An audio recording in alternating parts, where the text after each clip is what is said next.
muita coisa acontecendo e a gente já vai logo de cara com a nossa entrevista exclusiva. Bate-papo com José Botto, diretor do Flamengo.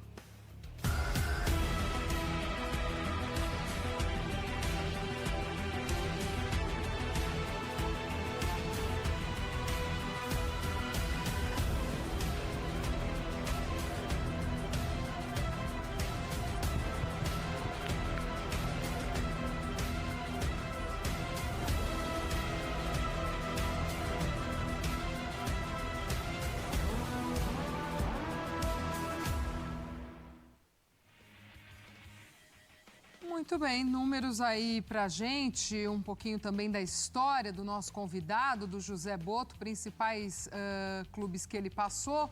Tem futebol português, também o Shakhtar, o PAOK, futebol croata. Essa um pouco da trajetória até o Botto chegar aqui ao Flamengo. Começou a temporada com nova diretoria, enfim. Uma das novidades para o Flamengo neste 2025. A campanha do clube neste ano também são 11 jogos, 7 vitórias, 2 empates e 2 derrotas. Um aproveitamento de 69,7%, 23 gols marcados e 6 gols sofridos. Conquistou a Supercopa do Brasil. Muito bem, então vamos receber José Botto ao lado de Pedro Henrique Torre para bater um papo aqui conosco, ao vivo, neste Sport Center.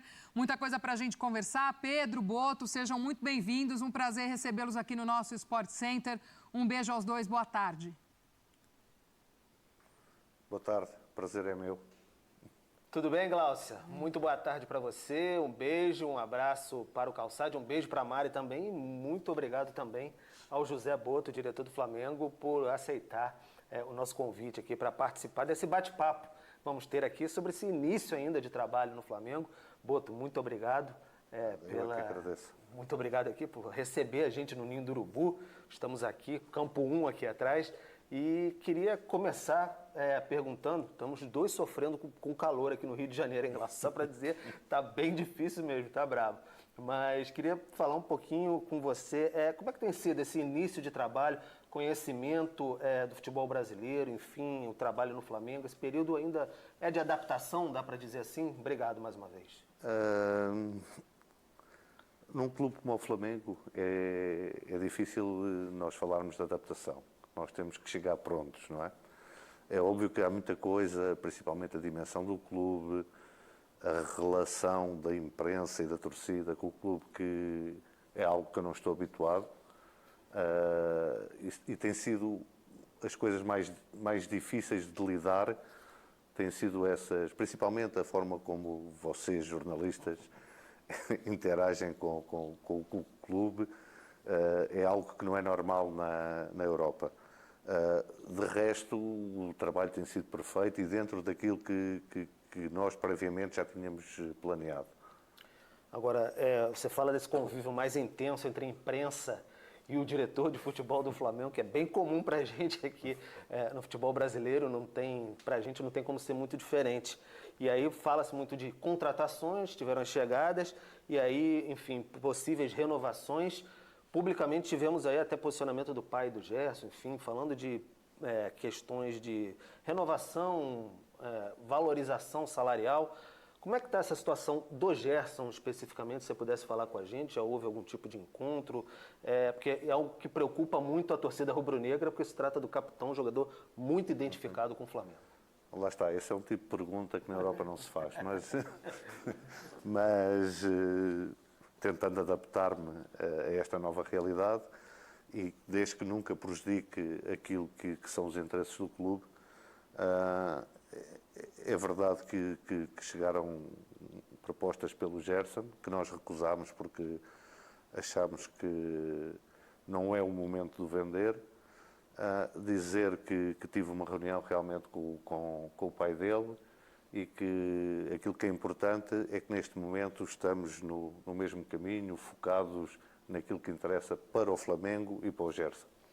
Então, Glaucial, agora eu passo o Botto aí para o estúdio, ele está na escuta de vocês, pode responder mais um pouquinho aí, vai ficar mais um tempinho com a gente, então fiquem à vontade. Boa, Pedro. Obrigada, Botto. Mais uma vez um prazer recebê-lo. Obrigada também por nos atender. Você chega aqui ao Brasil, já que você está falando dessa relação até com a imprensa, né? Pelo menos na imprensa, conhecido como alguém que tinha já um trabalho muito amplo com o futebol brasileiro, e eu digo aí de conhecer jogadores brasileiros pelo mundo. E por que o convite, talvez, para não trabalhar no futebol brasileiro não tenha chegado antes? Ou se você já em algum momento da sua carreira pensou em trabalhar por aqui? Os últimos anos, as últimas temporadas, a gente tem bastante estrangeiro trabalhando aqui, os portugueses como treinadores, enfim. Gostaria que você falasse um pouquinho como é que foi, inclusive, esse convite dessa atual diretoria do Flamengo e se antes já havia até essa sua vontade ou até um outro convite para trabalhar por aqui.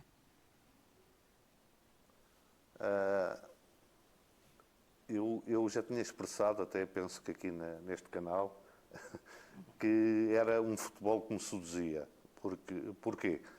Eu acho que de 3 fatores que nós devemos considerar de importantes no futebol, vocês têm 2 que são fundamentais ao mais alto nível, que é bons jogadores e uma torcida apaixonada.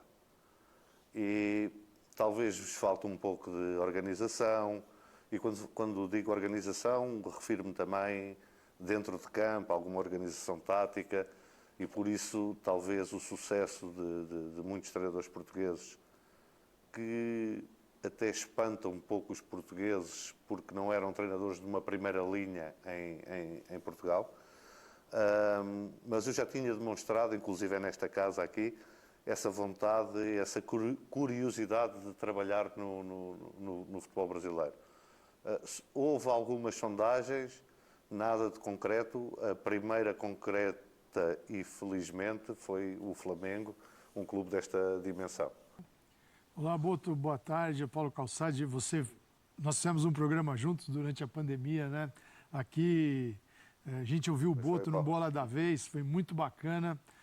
Para trazer a sua experiência e seu olhar para o futebol brasileiro, que na época do Shakhtar era intimamente ligado, né? E o Shakhtar era uma equipe que sempre recebeu jogadores brasileiros, então, assim, acho que poucos conheciam o futebol brasileiro como o Boto, porque aqui os jogadores brasileiros participavam muito, né, da campanha do Shakhtar. O que eu queria saber do Zé Boto é o seguinte: como que é a estrutura agora com uma nova diretoria?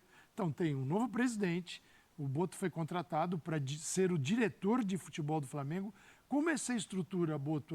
Porque eu vejo 2 pilares muito importantes no vestiário: o treinador e a sua presença também. O problema no Brasil, isso acontece muito em outras situações, às vezes o treinador fica isolado. Você fala, onde é que está o diretor nessa hora? A voz do diretor é muito importante no vestiário também. Então eu queria saber como é essa estrutura do Flamengo, incluindo o seu cargo hoje, em relação a jogadores, aos comandos, a toda a elaboração do que vem de temporada. Como é que as coisas funcionam hoje no Flamengo? Pois foi essa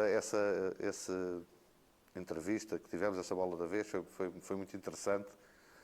Na altura o Shakhtar tinha 14 jogadores brasileiros e como é óbvio, para termos esse número de jogadores brasileiros, ainda por cima jogadores jovens, que muitos deles nem nunca tinham jogado na Série A e que passado 3 meses de serem contratados estavam a jogar na Champions League. Lembro que falámos sobre isso.